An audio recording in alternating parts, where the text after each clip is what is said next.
అందరికీ నమస్కారం. నేను మీ డాక్టర్ రామేశ్వరి మాట్లాడుతున్నా. ఈరోజు మీకు కొన్ని విషయాలు చెప్పాలనుకుంటున్నా. ఈ మామూలు పిల్లలు అంటే పుట్టిన తర్వాత పిల్లలు మామూలుగా ఏడుస్తారు, బాగానే ఏడుస్తారు. ఎందుకు ఏడుస్తారు అంటే మనం గమనించాలి. వాళ్ళకి కింద తడి అయినా ఏడుస్తారు, లేకుంటే వాళ్ళకి చలి పెట్టినా ఏడుస్తారు, ఏదైనా వాళ్ళకి వేసుకున్న ఆ పక్క వాళ్ళకి పొందకపోయినా ఏడుస్తారు, ఆకలైనా ఏడుస్తారు, లేదా తల్లి వదిలేసినట్టు ఎవరు పట్టించుకోకపోయినా కూడా పిల్లలు ఏడుస్తారు, లేదా ఏదో నూనె పెట్టి అవి ఇవి రాకినా ఏడుస్తారు. కనుక మీరు అటెన్షన్ అంటే వాళ్ళ గమనం పెట్టాలా, ఏం జరిగింది చూస్తూ ఉండాలా మీరు. అంటే పిల్లల్ని ఏం చేయాలి అంటే చాలా వరకు తల్లి కడుపులో ఉన్న విధంగానే మనము దగ్గరగా వెచ్చగా తల్లి దగ్గర పడుకోబెట్టుకోవడము చాలా మంచిది. అంటే ఆపరేషన్ అయినా సరే మీరు అప్పుడు తల్లి కొన్ని గంటల తర్వాత ఇటు అటు పక్కకు తిరగచ్చు. అందుకని వెంటనే పక్కకు తిరిగి అదే కొంచెం మత్తుపోగానే పాపని దగ్గర పడుకోబెట్టుకొని రొమ్ముని నిప్పుల్స్ కడిగి రొమ్ముని నోట్లో పెట్టి చీకిస్తూ ఉండాలి. మీరు తల్లి గమనిస్తుండాలా, పక్కన వాళ్ళు కూడా గమనిస్తుండాలా. ఏడుస్తుంది అంటే పాప ఏదో సంకేతం ఇస్తుంది, ఏదో ఇబ్బంది, ఏదో ఇది అని.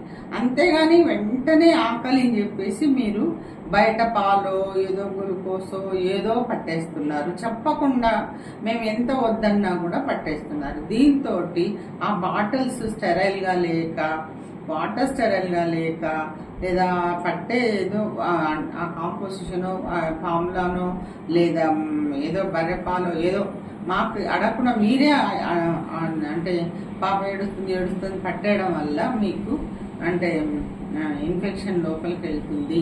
పిల్లలకి నియోనాటిల్ అంటే ఇన్ఫెక్టివ్ జాండీస్ వస్తుంది. నియోనాటిల్ జాండీస్ అనేది నార్మల్, అది ఫిజియలాజికల్ జాండీస్ అనేది ఒక వారం తర్వాత వస్తుంది, మళ్ళీ అదే తగ్గిపోతుంది.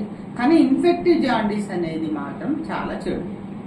పిల్లలకి ఇన్ఫెక్టివ్ జాండీస్ అంటే ఏదో ఇన్ఫెక్షన్ లోపలికి వెళ్ళి దానివల్ల వచ్చే జాండీస్. అది మామూలుగా ఏ ద్వారా వెళ్తుంది పిల్లలకి అంటే నోటి ద్వారానే వెళ్తుంది. ఎందుకంటే మీరు ఏదో ఒక పాలు పట్టించేయడము, దానిలో నీళ్లు స్టెరైల్గా, బాటిల్ స్టెరైల్గా ఇవన్నీ లేకపోవడంతో మామూలుగా పిల్లలకి 3 రోజులు తల్లి పాలు వచ్చేదాకా సరిపడా లోపల గ్లైకోజన్ స్టోరేజ్ ఉంటుంది. అందువల్ల అది సరిపోతుంది. పిల్లలు మొదటి వారంలో ఎట్లాగో కాస్త బరువు దిగుతారు. ఏ తల్లి కన్నా 3 రోజుల దాకా వెంటనే పాలు పడవు. అందులోనూ మొదటి కాన్పులో 3 రోజులకే అంటే రొమ్ములు నిండుతాయి, తర్వాత దారాలు పడతాయి. 4వ రోజు దారాలు పడతాయి. కానీ ఆ సక్లింగ్ అంటే ఆ తాగే రిఫ్లెక్స్ ఎక్కువ ఉంటేనే తల్లికి పాలు తొందరగా పడతాయి. అంటే ఎప్పుడో ఒక రోజు ఎప్పుడో పట్టించడం కాకుండా మీరు ఎప్పుడు అంటే వీలైనప్పుడల్లా పాప వేలుకున్నప్పుడల్లా మీరు రొమ్ము పట్టిస్తూ ఉండండి. మీకు ఆ తల్లి ఎలా రొమ్ము పట్టించాలా పాపకి అనేది మేము నేర్పిస్తాము. పాపకు నోట్లో ఎలా నిప్పుల్స్ పోవాలి అనేది నేర్పిస్తాము. ఆ విధంగా పాలు పట్టిస్తే ఇన్ఫెక్టివ్ జాండీస్ రాదు. తల్లి పాలు తప్ప ఏది పట్టకూడదు. మీరు ఇది చాలా గమనంగా ఉండాలి. మరీ పాప పెద్దగా ఉండి డయాబెటీస్ ఉన్న తల్లి డయాబెటీస్ అంటే ఉన్న తల్లికి పుట్టిన పిల్లలు పెద్దగా అంటే వెయిట్ ఎక్కువ ఉన్న పిల్లల కంటే దానికి వాళ్ళ హైపోగ్లైసీమియాగా పోవచ్చు. కనుక అది పిల్లల డాక్టర్లు పీడియాట్రిషియన్ చెప్పిన విధంగా పాలు పట్టండి. కానీ పుట్టిన ప్రతి ఒక్కరికి వెంటనే ఏడవగానే పాలు పట్టేస్తున్నారు. అలా పట్టేస్తే బయట పాలు పట్టేస్తే పిల్లలకి ఇన్ఫెక్టివ్ జాండీస్ వస్తుంది. మీరు దానివల్ల చాలా కష్టపడతారు. మీరు మా సలహా లేకుండా మీరు బయట పాలు పట్టద్దు, తల్లి రొమ్మే పట్టండి. ఒక చుక్క వచ్చే ఇది కూడా క్లాస్ట్రమ్ అనేది పాపకి చాలా చాలా విలువైంది.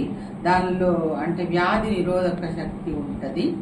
మీరు తల్లిపాలు తప్ప ఇంకేది కూడా పట్టకండి.